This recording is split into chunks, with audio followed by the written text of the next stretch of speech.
Halo, selamat datang kembali. Hari ini kita bakal bahas sesuatu yang seru banget nih, sebuah benturan ide yang sangat menarik.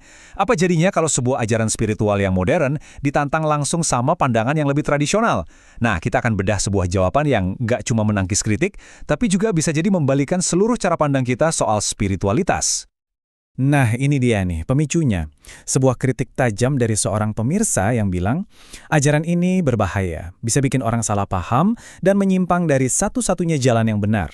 Pernyataan inilah yang akan jadi titik awal pembahasan kita. Kita akan kupas tuntas argumen di baliknya, dan tentu saja jawaban yang diberikan. Oke, kita mulai dari sini ya. Jadi sebelum kita loncat ke jawabannya, kita harus banget paham dulu apa sih inti dari kritik ini. Ternyata, kritik ini bisa kita pecah jadi 3 argumen utama.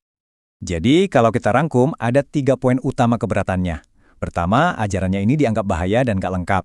Kedua, keyakinan bahwa jalan yang benar itu ya cuma satu, lewat syariat dan syahadat. Dan yang ketiga, ini analogi yang menarik, si guru dianggap ada di lantai 5, sementara pendengarnya di lantai 1, jadi nggak nyambung. Nah, 3 poin inilah yang akan coba kita jawab satu persatu. Nah, ini bagian yang paling serunya. Alih-alih langsung nolak kritiknya mentah-mentah, sumber ini justru melakukan sesuatu yang beda. Mereka membingkai ulang 2 konsep kunci yang jadi dasar kritik itu sendiri, yaitu syariat dan syahadat.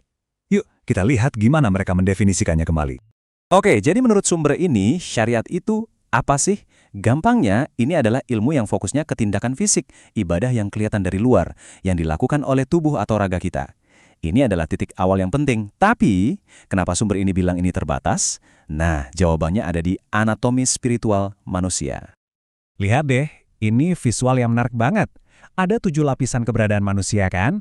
Mulai dari yang paling luar, raga atau tubuh, sampai yang paling dalam, yaitu fitrah, atau roh sejati kita. Nah, syariat itu mainnya di level 1, di raga. Dia itu kayak pintu gerbangnya, tapi bukan keseluruhan bangunannya. Nah, ini dia masalah utamanya. Kenapa pendekatan dari luar ini seringkali mentok? Menurut sumber ini, setiap upaya yang dimulai dari raga, dari luar, itu akan terhadang oleh lapisan kelima, yaitu nafsu, atau ego kita. Ego ini digambarkan kayak tembok api yang kuat banget, yang bisa membelokkan niat baik dari ibadah fisik sebelum bisa sampai ke hati dan fitrah. Dan analoginya, tajam banget. Dibilang, kalau hanya bergantung pada ritual luar saja, itu ibaratnya kita masih di kurikulum TK atau SD. Kenapa? Karena ibadah yang hanya fokus di luar, itu rentan banget jadi bahan bakar buat ego. Kita jadi pengen dipuji, merasa lebih suci, dan ujung-ujungnya, ibadah itu bukan lagi untuk Tuhan, tapi untuk pengakuan dari manusia lain. Nah, ini jelas banget ngegambarin poinnya soal pengakuan iman. Kalau ego belum ditaklukkan, kata-kata yang kita ucapkan bisa jadi hampa. Kita bisa aja bilang tiada Tuhan selain Tuhan, tapi di saat yang sama kita mati-matian ngejar kuasa dan harta seolah itu Tuhan kita. Atau kita bisa berdebat soal siapa itu sosok Muhammad, tapi lupa bahwa esensinya, menurut pandangan ini, adalah menemukan utusan Tuhan atau fitrah di dalam diri kita masing-masing. Oke, semua keterbatasan yang kita bahas tadi, menurut sumber ini, itu adalah ciri khas dari sebuah era spiritual yang mereka sebut sebagai ilmu kebaikan. Penasaran kan maksudnya apa? Mari kita dalami. Jadi, di era ilmu kebaikan ini, polanya jelas. Ajarannya datang dari utusan manusia, prosesnya dari luar ke dalam, dari tubuh ke pikiran, harapannya sampai ke roh. Tapi, tantangannya konsisten, ego selalu jadi penghalang utama. Dan hasilnya, seringkali kemajuan spiritualnya jadi nggak tuntas, bahkan bisa berujung jadi sumber konflik. Dan ini poinnya krusial banget, bahkan bisa dibilang kontroversial. Sumber ini bilang, sistem dari luar ke dalam ini saking beratnya, sampai-sampai praktisi paling hebatnya pun dianggap belum bisa memenuhi standar keikhlasan yang final. Inilah menurut mereka yang jadi alasan kenapa perlu ada sebuah sistem yang baru.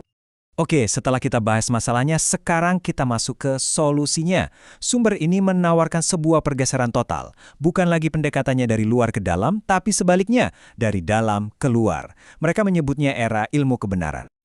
Jadi, siapa utusan di era baru ini? Bukan lagi manusia yang bisa kita lihat, tapi menurut sumber ini, pembimbingnya itu internal, namanya malaikat mukarrabin.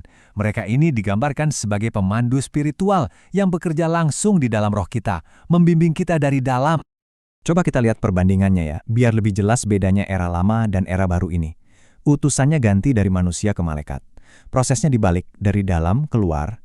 Kurikulumnya yang tadinya satu untuk semua kayak pelajaran TK, sekarang jadi personal, kayak kurikulum universitas. Dan medianya pun berubah, dari dakwah fisik ke pemanfaatan teknologi dan informasi. Terus gimana sih cara kerja jalan baru ini? Unik banget, jadi utusan malaikat ini digambarkan bisa mengakses semua memori dan pengetahuan kita. Dari situ, dia menciptakan kurikulum spiritual yang super personal khusus buat kita.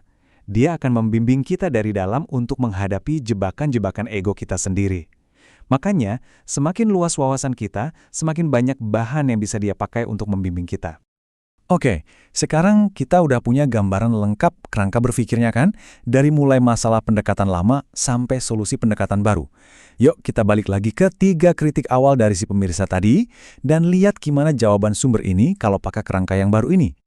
Pertama, soal bahaya. Apakah ajaran seperti ini berbahaya karena bisa disalahpahami? Ini kekhawatiran yang sangat wajar. Jawabannya tegas, tidak. Sumber ini memposisikan dirinya itu cuma kayak koran. Sumber informasi aja. Dia bukan guru yang ngasih keselamatan. Bimbingan yang sejati itu kata mereka adalah pilihan pribadi yang datangnya dari dalam lewat utusan internal masing-masing, bukan dari ajaran luar. Lanjut ke pertanyaan kedua, yang langsung menusuk ke jantung tradisi. Apakah jalan lama, yaitu syariat, adalah satu-satunya jalan yang benar dan sah? Menurut sumber ini, jawabannya juga tidak. Cara lama itu penting, tapi ibaratnya baru level sekolah dasar, belum universitas. Dibilang nggak lengkap karena cuma menyentuh bagian luar. Ibadah yang sejati, menurut kerangka ini, itu baru terjadi kalau ada kemenangan di dalam, ketika fitrah kita berhasil mengendalikan nafsu kita. Dan yang terakhir soal lantai pemahaman. Gimana dengan kritik kalau si guru ini ngomong dari lantai 5 ke orang-orang di lantai 1 dan jadi nggak nyambung? Nah, jawaban yang ini benar-benar membalikkan cara pandang. Ternyata tujuannya bukan untuk jadi guru atau menarik semua orang ke lantai 5. Tujuannya adalah menyediakan alat, entah itu buku atau video, yang fungsinya kayak peta. Peta untuk apa? Untuk membantu setiap orang menemukan dan terhubung dengan pemandu internal mereka sendiri, supaya bisa memulai pendakian mereka sendiri. Sebagai penutup, saya mau tinggalin satu pertanyaan buat kita renungkan bersama. Kalau memang bimbingan spiritual yang sejati itu sifatnya sangat pribadi dan datang dari dalam, lantas apa sebetulnya peran semua ajaran dari luar? Entah itu yang kuno ataupun yang modern. Sebuah pertanyaan yang menantang kita semua untuk berpikir ulang. Terima kasih sudah menyimak.